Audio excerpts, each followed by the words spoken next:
N'hésitez pas. François Piquemal.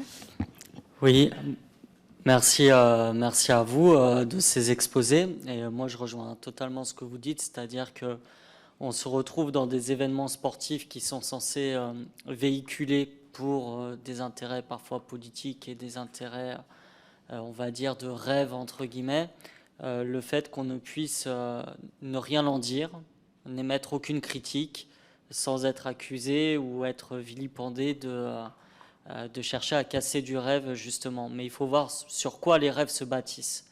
Et derrière, il y a des victimes.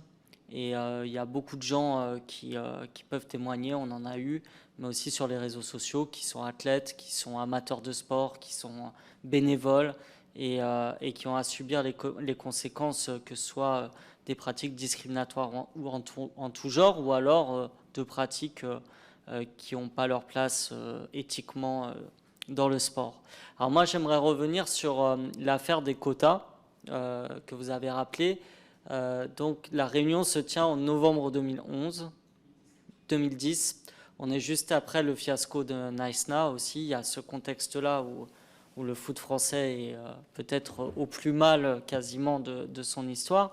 Et ce que ça nous dit, c'est qu'en fait, il y a des préjugés sur, on va dire, alors vous dites quota discriminatoire, mais on peut dire des préjugés racistes, c'est-à-dire en gros, les joueurs noirs sont athlétiques et dénués d'intelligence, et en contre-miroir, les joueurs blancs, seraient dénués, eux, de cette intelligence de jeu qui aurait cruellement manqué à la France lors des dernières compétitions. Donc c'est une vision racialiste qui attribue des traits physiques et intellectuels en fonction de la couleur des joueurs. Et je voulais savoir, selon vous, quelle était l'ampleur à l'époque et encore dans les années qui se sont écoulées, peut-être avec les témoignages que vous avez eus, de ces préjugés dans la Fédération française de foot et au-delà de la FFF, dans les autres fédérations sportives. Est-ce que, alors on a parlé du cas du PSG là concrètement, donc on voit comment ça peut se traduire, mais est-ce que vous avez d'autres cas de ce type ? Et sur la question de la binationalité, je trouve ça assez ironique parce qu'on voit que la manière de traiter le cas, selon que ce soit le foot ou le rugby dont on parle beaucoup actuellement, est totalement différente. C'est-à-dire que très vite, les jeunes joueurs qui sont prometteurs en matière de foot deviennent un enjeu pour les pays, s'ils sont binationaux, voilà, espagnols, marocains ou français et d'un autre pays, alors que dans l'équipe de France de rugby, depuis des années, nous bénéficions du fait qu'on ait des binationaux sud-africains, fidjiens, et encore aujourd'hui dans l'équipe de France de rugby, il y a des joueurs qui sont issus de ces pays-là et qui apportent à notre pays. Comment vous voyez ce paradoxe entre le foot et le rugby ? C'est vrai que c'est paradoxal et ça prête à sourire, mais on n'aurait même pas besoin d'aller dans le rugby. L'équipe de France a cherché à séduire David Trezeguet, qui était argentin, qui avait la binationalité et dont tout indiquait plutôt qu'il jouerait pour l'Argentine. A tenté de séduire en vain Higuaín, pareil, qui était argentin, qui avait aucun lien avec la France. Juste son père avait joué à Brest à une époque, donc il était né à Brest et il y avait moyen de le récupérer. Mais, on n'avait aucun scrupule à aller chercher ailleurs ceux qui pouvaient faire la gloire de la France. Et combien de médailles aux Jeux Olympiques d'athlètes russes qui sont venus en France et à qui on va accorder la nationalité française pour avoir une médaille de plus au palmarès. Donc évidemment, c'est en ça que je pense on peut vous rejoindre, c'est qu'il y a autre chose qui se joue derrière. C'est pas ça le vrai enjeu. Et c'est là où on pense aussi à des relents, des préjugés qui s'expriment, qui peuvent être de l'ordre soit des qualités footballistiques, soit des vieux schémas morphologiques qu'on pensait avoir dépassés depuis les années 30 mais qui sont encore là, ou soit des choses d'ambiance, d'image de racaille en fait. Voilà, un certain type de population, ils vont mettre une mauvaise ambiance dans le vestiaire, ou ils vont protester, ou ça va être des racailles, etc. Pour moi, ce sont ces genres de préjugés, de manière consciente ou inconsciente, qui aboutissent à un moment à ce qu'il y ait une politique discriminatoire qui puisse être envisagée. Quand vous dites est-ce qu'il y a eu d'autres exemples au-delà de la fédération, nous on a plutôt documenté ces dernières années le football. Mais je trouve ça intéressant parce qu'on pourrait se demander aussi qu'est-ce que peut une fédération. C'est-à-dire qu'en France, on sait qu'il y a la Ligue qui regroupe les joueurs professionnels qui s'occupent donc d'organiser le championnat de France, etc. Mais on pourrait imaginer que des institutions telle la fédération, mais peut-être le ministère ou d'autres, puissent quand même avoir un droit de regard sur ce qui se passe. Donc, puisque vous demandez des exemples, je vais vous en citer quelques-uns. Déjà, ça commence à un niveau très bas. On n'a pas besoin d'être en équipe de France pour que ce type de propos ou ce type de politique soit mis en œuvre. En 2012, on avait documenté un cas qui se situait au Paris FC, qui était à l'époque en 3e division. Des enjeux relatifs, mais nous, on traite tout ce qui nous semble faire sens pour la société, et donc on avait abordé cette question. Et le poste, il est toujours président d'ailleurs, il s'appelle Pierre Ferracci, il est très connu, il est PDG du groupe Alpha, proche de la CGT, etc., plutôt une image d'un type de gauche. Et on avait eu des échos sur un certain nombre de quotas dans son club. Donc on était allé le voir, et il nous avait répondu, j'ouvre les guillemets, bien sûr, il y a des caractéristiques positives ou négatives qu'on retrouve chez les uns ou chez les autres. Tout le monde vous dira que les blacks, certains blacks sont doués techniquement, très forts physiquement, parfois un peu décontractés, un peu indolents, et que ça peut être préjudiciable en termes de concentration.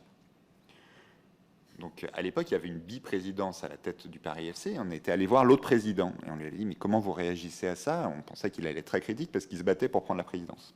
L'autre président, c'était Guy Cotteret, qui était membre du directoire de la Caisse nationale des caisses d'épargne, président du Crédit foncier de France. Bon, c'est pas un type qu'on a trouvé au coin de la rue, qui ensuite est devenu président de la GIOXER et qui un jour, ensuite, par la suite, a présidé, est devenu le patron des présidents de clubs français. Donc c'est pour vous dire que voilà, on peut tenir un certain nombre de propos, ça n'empêche pas de prendre des responsabilités et d'être promu par la suite. Lui avait répondu qu'il n'était pas choqué, il avait confirmé.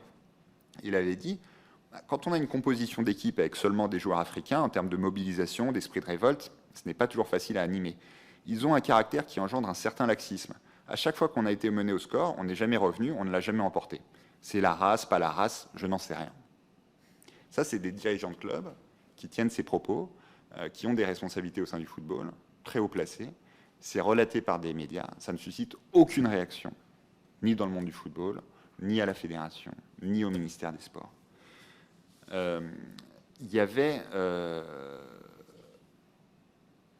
un autre journaliste qui s'appelle Daniel Riolo qui avait sorti un livre qui s'appelait Racaille Football Club, dans lequel il faisait état, mais lui, ça le choquait pas tant que ça, enfin bon, du fait qu'il y avait un certain nombre de clubs qui limitaient le nombre de musulmans dans leurs effectifs.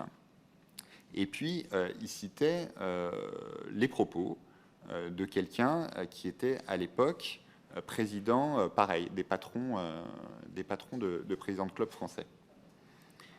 Et celui-là, il disait, oui, il y a des quotas. Et il le revendiquait. Il disait, ça existe dans les clubs. Si vous avez 60%, voire 80% de joueurs d'origine africaine dans un club, la vie du club n'est plus la même. Il y a par exemple des joueurs qui viennent de tribus dominantes, et du coup, ce sont toujours eux qui décident et pas les autres. Et qu'on ne me dise pas que je suis raciste, ma belle-fille est camerounaise. Voilà. Il développait assez longuement ce propos, qui disait que si on mettait trop de noirs dans un vestiaire, bah, ça posait des problèmes. À l'époque, il est président, quand même patron des présidents de clubs français, aucune réaction, même pas une demande de démission. Ensuite, on a eu Willy Sagnol, qui est un ancien joueur de l'équipe de France, qui a fait des propos assez proches de Laurent Blanc, bon, etc., etc. Donc c'est pour vous dire qu'en fait, il n'y a pas eu de prise de conscience à l'époque. Le travail journalistique qu'on a fait, on a peut-être raté notre coup, on n'a pas su se faire comprendre, mais en tout cas, il n'y a eu aucune conséquence. Ça a continué. Est-ce que à l'époque, dans la réunion, il y avait un des participants, Éric Montbers, qui disait c'est déjà mis en place dans certains clubs. Bon, on n'avait pas pu le prouver à l'époque, on n'avait pas les éléments pour le faire. On l'a vu quelques années plus tard avec le PSG, mais on peut soupçonner, pas plus, que c'est une pratique qui se maintient, puisqu'elle est assumée en plus par un certain nombre d'acteurs principaux du football. En revanche, je suis incapable de vous dire, là encore une fois, si c'est le cas dans le rugby ou dans d'autres sports. Je suis désolé. Juste pour compléter très rapidement, et dans les premiers termes de votre question, vous avez tout à fait raison de recontextualiser le moment où cette réunion s'est passée. Et moi, c'est précisément ce qui m'intéresse. Ça faisait des mois, voire même un peu plus des années, mais des mois depuis le fiasco de l'Afrique du Sud, qu'il y avait comme ça une atmosphère sur tout ce que décrit Michael Hajdenberg, le communautarisme, les traîtres à la patrie, les gens qui ne se sentent pas vraiment français. C'est bon, comme on le voit dans la société française, de trouver des boucs émissaires. Ça avait été commencé à être dit dans la presse, y compris par des intellectuels. Je me souviens des déclarations d'Alain Finkielkraut, aujourd'hui l'équipe de France, elle est black, black, black. Éric Monbaert, dont nous avons parlé, qui avait donné un entretien en 2010 à un journal de la Fédération de football en disant aujourd'hui c'est beurre, black, blanc, et j'insiste sur l'ordre. Il va falloir y remédier. Voilà. Bon, il y avait quand même, comment on appelle ça, des signaux faibles de ce qui allait se passer. Et moi, dans ce que vous décrivez, ce qui m'intéresse, c'est comment, sans qu'on s'en rende compte, jusqu'à ce que le journalisme permette de le documenter, une atmosphère peut se transformer en politique publique. Et ça, je crois que c'est un enseignement très actuel. Qu'est-ce qui fait qu'au moment donné, où des gens aussi cortiqués, à des places aussi puissantes, qui ont des responsabilités aussi importantes, on voit, pardon de l'expression, le petit crime de bureau commencer à se dessiner? Que ce qui flotte comme ça, qu'on pourrait être l'apanage d'une chaîne de télévision, de discussions au comptoir, de dérives que les uns et les autres peuvent avoir à l'apéro, devenir et être traduit noir sur blanc dans des projets de politique publique. Et c'est ça qu'on a essayé de raconter, et c'est précisément parce que des gens en interne l'ont compris qu'ils ont voulu mettre fin au projet. Et là, la façon de mettre fin, ça a été le journalisme. Quant aux critères racialistes, oui, c'est vrai que la sidération qui a été la nôtre de l'écoute de cette réunion et de se voir plonger dans des théories séculaires, des Gobineau, enfin sur le noir il est ceci, le blanc il est plus cela.